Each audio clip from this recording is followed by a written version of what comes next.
Hi everyone, welcome to Reconciliation in Romans. I'm your instructor, Sarah Warnock-Farrand, and first off, I prefer it if you call me Sarah. I'm very informal and calling me by my first name will be most appreciated. Second of all, I'm married to my husband Mark. As you can see in this picture, he's about 5 inches shorter than I am. I'm taller than the average woman at 6'1", and he's a little shorter than the average man at 5'8", but it works out because his shoulders fit perfectly under my arm, so we can walk side by side. This is a picture of us as we got engaged 6 years ago. We've been married for 5 years now. We love to do a variety of things. This is a picture of us disc golfing on one of our anniversaries. Mark has a son named Tyler. Tyler is 11 this year, and I did not know how much I would love being a stepmom, but it has been a true joy. We love to be outside and go hiking. We also love spending time with our dog, June. This is a picture of her as a puppy. This is a picture of her in the car. This is her at the beach. As you can tell, she's very fluffy. She's half Old English Sheepdog and half Standard Poodle. Her full name is Junie B. Jones, after the children's book character, but we just call her June for short. This is a picture of her loving on her boy. And this is a picture of my 3 favorite heartbeats. We love to play games. I'm a video gamer and a board gamer and a card gamer. And we find that our family time often centers around good food and games. I love to motorcycle. This is a picture of my motorcycle, and I find that it gives me the opportunity to clear my head and be hyper-focused on something other than my racing thoughts, and so motorcycling for me has been an outlet to return to a place of creativity and focus, which is good because I'm in the middle of writing my PhD dissertation. The dissertation's title is A Charismatic Theology of Abolition. Basically, what I'm doing through it is saying that I believe that Christians have a responsibility to work toward an end to human trafficking. And I'm looking at it through a charismatic, specifically a Foursquare perspective, as I am a Foursquare pastor and a theologian. I'm an abolitionist, and I'm a storyteller. And you'll find that throughout this class that the majority of our lecture time will really be story time as we engage in one another's stories and learn about our world around us.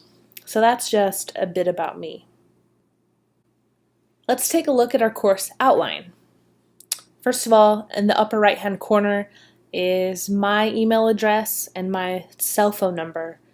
The quickest way to get a hold of me is by texting me. I respond pretty quickly, but I will respond to calls and emails also. So we are looking at the book of Romans, specifically as it relates to reconciliation. But what you'll find is that our very in-depth studies will actually be on portions from Romans 1 through 5. As this is a 5-week intensive, we simply don't have the space in our schedule to study both reconciliation and the entirety of Romans. So this is a 3-unit course. I'm going to let you read through a number of these things, but let's look at our course textbooks. The first one is the Dictionary of Paul and His Letters by Hawthorne and Martin. Then we're looking at the IVP Bible Background Commentary, New Testament. Frank Matera has a commentary on Romans, and then May Elise Cannon and a number of other authors have written Forgive Us. And Forgive Us is a book that the majority of my students really love and are challenged by. I've had a couple of students who really hate it. And at first I thought I just need to cut this book, but what I discovered was that even the students that really hated it, when they were invested in it, they were given the opportunity to explore their own faith. And so I say to you this: if you hate this book, that's okay. Your responsibility is to still answer questions and engage in the forums and tell us why you like or dislike something. As long as you're showing me that you're growing, I don't have a problem with you saying that you just don't like this book. Let's grow together. So again, this is a 5-week course. we have several different categories through which to show your work. The first one is by watching video presentations. I'll have video presentations at the beginning of each week available for you to watch. I think the longest is like 15 minutes, but they're generally 8 to 10. And again, those will be primarily stories from my life as they interact with the text that we are studying. Then there are forums. There are 2 questions for each weekly forum. You're responsible for replying to each question, and then you must also respond to at least 2 other students in response posts. Something I want to be very clear about here is that if a response post is a response to someone else's initial post. I hope that makes sense as we proceed through the semester. If you end up not doing that, I'll be sure to correct you gently so that we are following in line. The next one is assignments. We have an overview assignment and we have interpretation assignments. The overview assignment is just during week 1, and then there are 4 interpretation assignments in the first 4 weeks.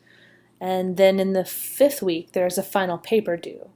We're going to be looking at the word katologe, which is Greek for reconciliation, and you'll be using questions like who, what, when, where, why, and how in order to interact with this word group and show me what you're learning about it and about through the commentaries, and you'll be constructing a 4 to 6 page paper after answering those questions.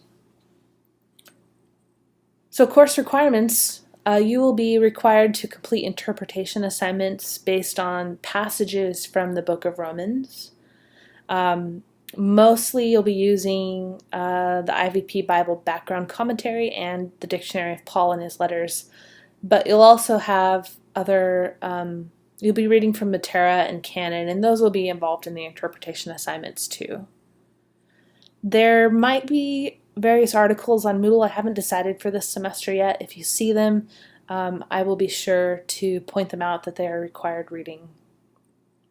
Participate in our forum, complete the final paper, and then finally at the very end of the semester we'll have a statement of academic honesty.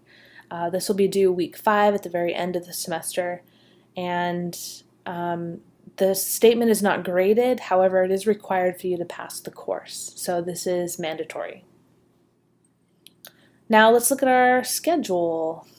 So our class starts March 4th, and we'll be jumping right in. We'll have 2 assignments due by midnight Sunday. All of our assignments are due midnight Sunday. And in week 1, we have both the overview assignment and the interpretation assignment. In the 3rd from the left column, we have the reading category, and you'll see that there's quite a bit of reading to do each week. Don't procrastinate on the reading. Get it done early and take notes as you need to, and look ahead at the assignment to figure out where you need to emphasize your perspectives, and just be consistent in working throughout the week on these projects. Don't procrastinate to the very end. So as you can see in week 5, again, we have our reconciliation paper due. Our course grading looks like this. The forum interactions are worth 20% of the grade. Our interpretation assignments, there are 4 of them, are worth 50% of the grade. The overview assignment, which is due week 1, is 5% of the grade, and then the reconciliation final paper is 25% of the total grade. So let's look at some course policies. You need to be able to turn in your work from a typed perspective.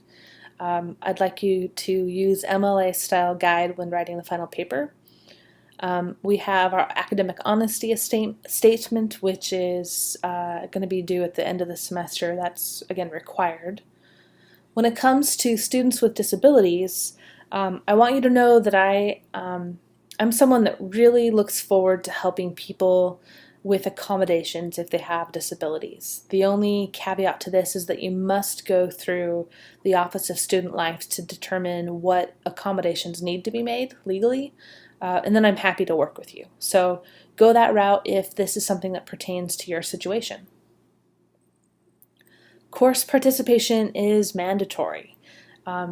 This is because this is such an intense course as far as the content and also how long we have to complete it.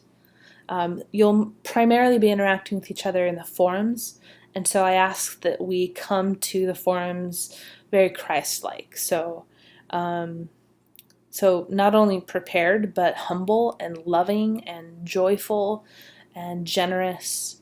All the things that are the fruit of the Spirit, I would hope and actually require you come to the forums with those things. Plagiarism is not allowed, as with other courses. Don't do that. There are a number of resources through the library if you need them. Late work. Let's talk about this. I do not accept late work. The reason for this is because it is a 5-week intensive, and I have students coming to the class who sometimes haven't finished the previous semester's work, and they're running late on everything, and I don't want that pattern to continue.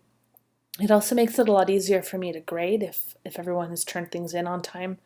So I don't accept late work as a general policy. However, I do make exceptions in the case of extreme, unavoidable emergencies. And so I'm happy to hand out exceptions and when that is necessary. So if you think that you qualify for this, then shoot me a text or an email or call me and tell me what's going on. But as a general situation, I do not allow late work. I view my role as an instructor of an online course as a guide and a moderator. I am an instructor, but first I am a learner. And then this goes to the fact that I am working on my PhD, but I hope and pray that I never stop being a learner, because I believe that to be a good leader, you must be a good learner. I'm also a storyteller. I am passionate about helping people understand material. And then lastly, I'm a pastor. I see my role in the classroom as one to not only facilitate learning and conversation, but to be prayerful over you and to be to work towards worshiping our God in a community well. I will get feedback to you pretty quickly. My goal is 1 or 2, maybe 3 days after you've turned it in, get feedback back to you, especially in the first week. I'll try and get that done immediately. Like I said, I do have a little bit of grace for people in extenuating circumstances that need exceptions made to my no late work policy. And the reason I have grace in that situation is because I'm someone that suffers from chronic illness. I get migraines 4 to 5 times a week. So online teaching is awesome for me because I don't have to be in one place at one time, but I am able to be present to you guys in a number of different ways instead and can work around these migraines. But there may come a time during 1 week when I have to be a little bit late on my feedback to you and my grading because of migraines. So let's treat each other with grace and honor the time and effort that we're putting into this class. And then finally, I have a suggested bibliography for you in a number of different categories. So if you're interested in reading more, I will be updating this because it's a little bit outdated and there are newer books that we can look at, but this is a good place to start. So that's all for this introductory video to look at our course outline and do a quick introduction.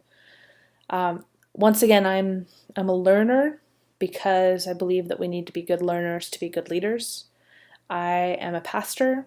I care about you. I pray for you. And I'm a cheerleader. I cheer you on. If anyone wants you to succeed in this course, it's me. So I want to work with you to make sure that happens. And if at any time you have questions or comments or prayer requests, there is a place on our splash page of our main course site to do that. But you're also welcome to reach out to me immediately, and I'll get back to you as soon as I can. All right. I love you. I pray for you. I'll talk to you soon.